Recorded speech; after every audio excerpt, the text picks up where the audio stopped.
Hey everybody, welcome to Musicians Musings. This is the place where we learn, reflect, and grow as musicians in ministry. I'm Zeke. And I'm Zay.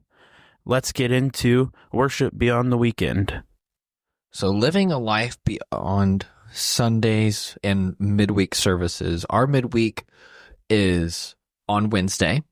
So Sunday morning, Sunday night, and then Wednesdays we have song sets that we will play as musicians. So let's break down real quick like what practicing for a set is, and then we'll go into in a little bit of what does it mean to be a musician outside of just services. So like let's take tonight's set. It's actually Sunday afternoon when we're recording this. Tonight's set, it's all fast songs. We have Bless Him Some More by Indiana Bible College. What were some of the other songs? We got That Same Spirit by Texas Bible College, The Church is Alive by Indiana Bible College, and then Under Our Feet by David Jennings. Yeah. So it's all fast songs. So let me ask you, Zeke, what did you do when you saw the set? What is your process of getting ready? I'm sure mine's different than yours. So my process for getting ready is I look at the songs, and I've played a lot of songs, so I know most of them by heart, but I'll go to the ones that I don't know very well first, and I'll try to find videos on how the original guitarist played that, or covers, or whatever. Like sit down and actually try to play through them a lot, or do you just kind of watch others and listen to them more? So I do kind of a mix of both. When I first of all, I sit down and I listen to the song set about 10 times, just on repeat, so I can get those in my head. And then I go to the songs that I don't really know. And then I'll sit down with my guitar. I'll watch videos. I'll watch the video, then I'll pause it and try to play it. I gotcha. Yeah, and my process is kind of similar after I see the set. So like I saw tonight's set like Thursday or Friday. And then I immediately went and put it into my Apple Music Sundays playlist, and then I'll listen to that while I'm driving, just on a daily basis, multiple times, and go through and really just get it into my mind. And then I'll go through if I can and play it like the whole set once or twice behind the drum kit. And this is not just like Sunday morning, 30 minutes before service. We do this. Yeah. I would say do this days in advance. You need to be, for sure, if you want to grow as a musician, practice early. Yeah. And even for those of you who may be wanting to get into music ministry, you're already playing, you want to get into music ministry, or you're wanting to learn musical instrument or sing and wondering what it takes to be on a praise team in some way, this episode is really for you. And so we're just giving our advice, our experiences here on music ministry for a little bit of Sundays and your services, but also just throughout the week. So we really just cultivate a heart of worship throughout the week. We practice, and this is my hot take on it, but personal devotion, so reading your Bible, praying, I think that is extremely important as a musician, especially if you're a drummer and like you're in a cage, because you're off in like your own little room there. What do you think, Zeke? I think that even though you're not picking the songs, you do need to pray about them. If you're not praying about them, it's kind of in vain. That goes along with the Bible study that you were talking about. You need to study your Bible. You need to pray about them. Yeah. You need to make sure that you are completely ready, not just getting up there and winging it. So here's hot take number 1. If you only play on Sundays, you're not actually in music ministry. You're just playing around. Like you're up there. It's like you think of like David playing for Saul. That wasn't just a church service thing. It was random. And years before, David was practicing in the field when no one could hear him. There you go. You got to practice outside, which kind of leads into another one. Maybe we'll get into this later, but practice is actually a form of worship. And you can look into like, I actually have this verse pulled up. Colossians, it's in the New Testament, Colossians chapter 3, verse 23 And whatsoever ye do, do it heartily, as to the Lord and not unto men, knowing that of the Lord ye shall receive the reward of the inheritance, for ye serve the Lord Christ. Does that just apply to being a Christian, to our everyday life, or does that apply to practice too? Is that could transform somebody's view of practicing? When I first started, within like the first 2 years, I'm the kind of person who doesn't really, I hate to say this, but I don't really need to practice. I'm really good at improv. And you're just naturally talented. And so for those of you who are naturally talented at what you do, whereas I'm not, I have to work for everything I do. Here's a piece of advice. Practice the hardest thing you can get your hands on, because then you're pushing yourself to that level and you'll learn how to be the better musician you need to learn how to practice and learn how to do those songs that you're trying to learn or whatever. Yeah, for sure. And so that's just kind of a brief overview of getting ready for a set. Like when I set down at the kit, going over it, I'll play once or twice. I try to play exactly like the recording, adding in my own little flair every now and then. Not too much, though. Really trying to be intentional, even in my practice time, how I would play in a service. It's like there's some things that I know, like with our band, I have to do or I can't do versus the recording. And so I'll try to play over the recording like I would in a service, really just worshiping. And that might be a good one, too, worshiping on your instrument. Going into the kind of the next segment of this, so that was service practice. How do you get ready for it? What is music ministry beyond just Sundays, though? I have my notes here, some ideas I had. I don't know what you had, if you want to start or... You can start. Okay. So one of the first things that is close to me is mentoring and discipling through music. Mentoring and teaching younger musicians or worship team members on their particular instruments, helping them. One of the easiest ways for you to grow in your music ministry section, if you're practicing and you feel like you're getting nowhere, find a young person who wants to learn that instrument that you're playing and teach them, because they will find questions that you have no clue what the answer is. You have to go search for it. Right. That pushes you to be better. Yeah. And investing in others, creating a culture of worship and growth within the church, it'll help you grow, because then you're finding new things. They're going to teach you things because what should be your goal is to teach this younger person to be better than you are. Right. And one thing that you do want to avoid, what we're not saying is, don't be practicing 5 hours a day. That's not practical. Set a healthy limit for you to practice. So like, I think I normally do 20 to 30 minutes, but I know people that do 30 to an hour. Yeah, and for me personally, I prefer smaller segments. So I prefer just enough to get through an entire set. So we're looking probably 30 to 40 minutes, because that's a good estimate of roughly 5 minutes a song. You got 4 songs. That's pretty good. Planning on 30 to 40 minutes on practice multiple times throughout the week. So repetition means that's key. And then just another set of mentoring and discipling, encouraging and having spiritual support for your band members. Make sure you have somebody that you look up to. Yeah. You don't want to ever be the top person. You always want to be looking up to somebody. Yeah, and don't be scared to ask questions, because there's going to be things that they do and you're like, what on earth was that? Because it sounded bad, or maybe it sounded really good in some cases. Yeah.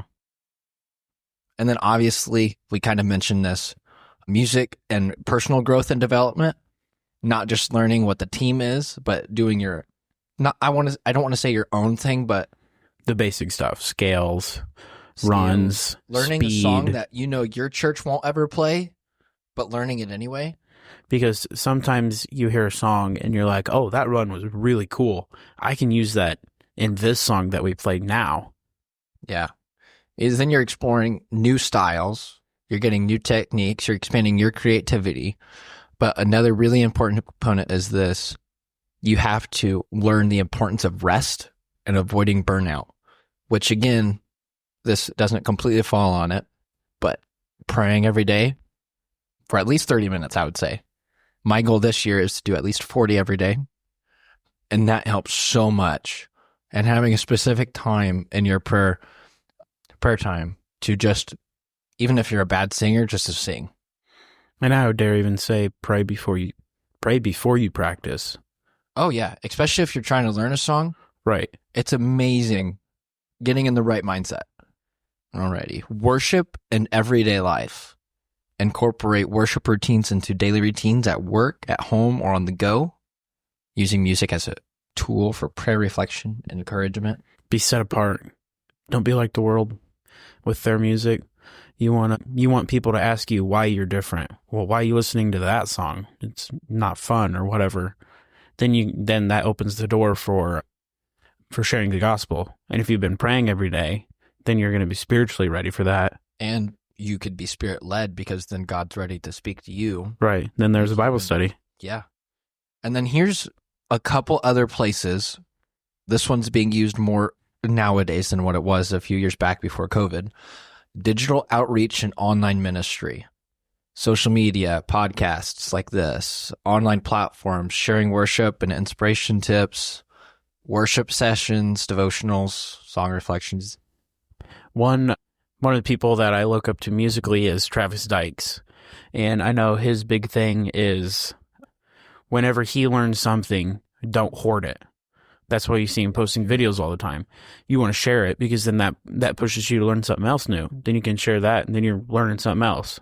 And you're helping others. Right. And other people love it because they get better as you voluntarily share specific stuff like that. Yeah. And then here's one. It's not, I don't think it's used a lot nowadays, or at least we don't use it here a ton. We still do. It's serving the community with music. Go to nursing homes, shelters, schools, other community events if you can. Testimonies of how music's impacting lives just beyond a Sunday service. So that's my thoughts on music beyond Sundays. And I had a couple other things like writing and creating music for ministry. You don't have to necessarily share that. I know there's some preachers who have said that you should make it a goal to write at least one song a week. And because, like, you think about it, a preacher is expected to get up and preach 3 times something different every week. 2 to 3, depending on how many services you have. And so, even if it's just some little song and you're only going to have it in like your prayer time or something, maybe that's a good way to ready yourself and further yourself. What were your points, Bub? Or did I steal some? You stole most of them. Okay. I feel like we have a lot of the same thinking behind worship being beyond in service. Yeah. So, and let's go to, you don't actually have to turn here, but Colossians chapter 3 and verse 16, and then we'll go into maybe for a couple seconds of practicing isn't just about getting better, it's an act of worship. Colossians chapter 3 and verse 16, and we'll end this part and go into that second, like, little hot topic. The verse says, "Let the word of Christ dwell in you richly, teaching and admonishing one another in all wisdom, singing psalms and hymns and spiritual songs with thankfulness in your hearts to God." So we need to teach and admonish each other in wisdom, being understanding, worshiping God to the fullest extent we can, not just in a service. If you're not doing what you can to prepare for services and help others prepare for future services, you're being stagnant. There's no growth. And I've heard this said before. Actually, Brother Jeremy Wilbank said it down in Carmel the other night, like, we want to see miracles and stuff. That's up to God. We want to see miracles. We want to see these great works of God, and that's up to him. But the zeal is up to us. And as a musician, something that should not be discouraging, but sometimes is you will never achieve top. You will always be growing as a musician. You'll always be figuring stuff out. That's why you always need to practice. Yeah. So kind of shifting gears here a little bit. Zeke, let's hear your thoughts. Practicing isn't just about getting better. It's an act of worship. I have my discussion points here. I didn't send you this at all, so you're getting Zeke's raw wisdom here. What was the question? Sorry. Practice is not about just getting better. It's an act of worship. Yeah, I feel like that is very true. If you're just practicing just to practice or just to fill time or just to be better, then... Which we want. We want to be talented. Right. But if you're just practicing to fill time, you're going to do what you're most familiar with, which isn't really practice. That's just filling a spot so no one yells at you. Yeah, so we have to shift our mindset. Yeah. Point number one, shift your mindset. Many musicians see practice as just a form of work. Or a chore. Your technical work down, or a chore in some cases. But if it's actually worship, would you treat it the same? For those of you who don't really practice, would you start practicing if you saw it like that? And I know a lot of times where, like, in service when the Spirit is moving, they'll kind of look at me and be like, hey, we need you to play something not solo crazy, but not too light. You need to be right in there. And typically that's my practice time. Like, that's what I practice. I practice what's the word for it? It's random things that you practice that you think you'll never use, but you end up do. Vocally, it'd be called a scat, but I don't want to call it that for music. You're scatting on a guitar. Right. I mean, I think that applies to all instruments. Like, I know on drums, the dynamics apply, and you have to practice those dynamics. We got to have an episode sometime of like dynamics on different instruments, because like on drums, like I classify levels in like 4 different ways of dynamics. And it's not just about how hard you play, but choosing what you're going to play and why you're playing it. And what it sounds like. What each thing sounds like. Being intentional. So the importance of discipline. How does practicing with a worshipful mindset impact your playing on Sundays? So if you're practicing for that worship moment, you're going to be ready for it. Yeah. You're not just going to be like, oh, I don't know what to play, and freeze like I did several times in the first year. And you're going to have times where that happens, even if you practice. You're human. Yeah. But I think the key there is you have put in the time, you've put in the effort, you put the time, you know your stuff. The rest is going to be up to God. You have the zeal, you have the passion, you've been working. Now it's God time, in other words. But you need to have the skill first. Yeah. It's like studying for a test or not studying. You got to have the knowledge. Right. If you just like 5 minutes before the test, you're just like, okay, God, I need a good grade. Yeah. And you haven't studied, he's not going to honor that because you put in zero work. But if you put in that work of studying and then you ask God to help you, he's going to.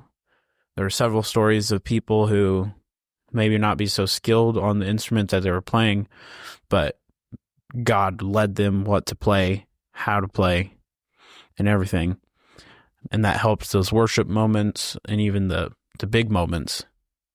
I feel like sometimes we focus on the worship moments a lot, but we don't really focus on the shout moments. You still have to be skilled. You can't just go to robot. You have to know what you're doing. You got to be intentional about practicing that too. Yeah. And I could do better there. I know that. Because I absolutely love, and I used to put on dappy keys to learn, like, okay, how can I play more worship, prayer type background music? And I know I could definitely use some work on like shout stuff. I feel like nobody focuses on shouts until you're actually doing it. Yeah. I'm sure there's somebody out there, but I'm not one of them. Let's put this into a real life application, and then we can move on to some fun statistics from last episode, just like the trailer thing we put out. Let's put this into a real life application. Ways to make practice more worshipful. I think number 1 would be praying before you practice. Absolutely. It gets you in the right mindset.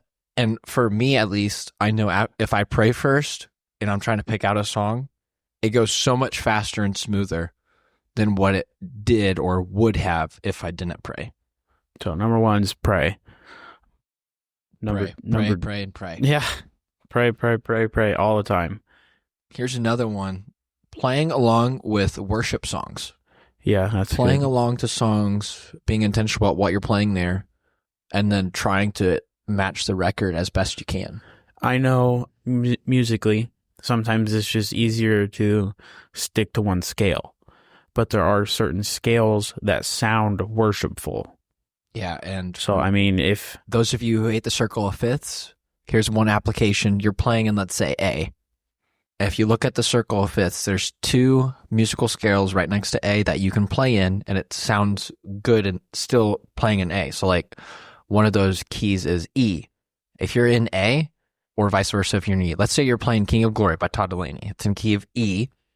Let's say you know this really cool worship run in A. You don't have time to transpose it. You can still play that in A, and it's going to sound fine. As long as you don't make it too jazzy or something. so knowing your scales is definitely going to help in those worship moments. Yeah. I don't know what you have for point 3. Improvising as a personal form of worship, both in practice and in service. And I think from a guitarist standpoint, improv is one of the most important things you could ever learn. It is tough to learn, but it is one of the most important things. Yeah, for sure. And so we had a few good points from today. So music ministry on Sundays, getting prepared for, I keep saying Sundays, but for Sunday and midweek, if you have midweek. For service. For services, it's not just about serving and mentoring, but also using our gifts for others. If you can, go to nursing homes, whatever else there might be in your community. We also flipped the script on practicing. It's not just about getting better. I believe this firmly, it's an act of worship. Mm-hmm. When you see that in like the Psalms with David, he was out in the pasture with the sheep, just writing and practicing. He wrote music to worship. Yeah. He didn't write music to get better. Truth bomb right there. It's how you approach practice during the week that affects how you lead in play and worship.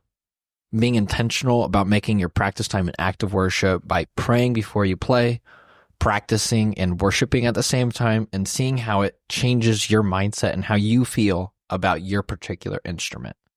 And then, so as always, the best way you can support this podcast is subscribing, whether you hit that follow button on some platforms or it's subscribe on others. Put a 5-star rating. We'll take 4 or 5 stars, nothing lower than that. The more ratings, the better. If you're on YouTube, like it, leave comments. It helps the algorithms. And share it. Definitely share it with your friends, your family. If you have other musicians in your churches that you think would benefit from this, we'd greatly appreciate that. And if you have any particular subjects that you want us to cover, let us know. Give us a shout out in the comments. And join us next time as we are going to be talking on the next episode about apps and websites that we have found that will help benefit you in your ministry walk. And then join us next time. Next week, we're going to try to release 1 episode every Sunday for another big dose of Musicians Musings.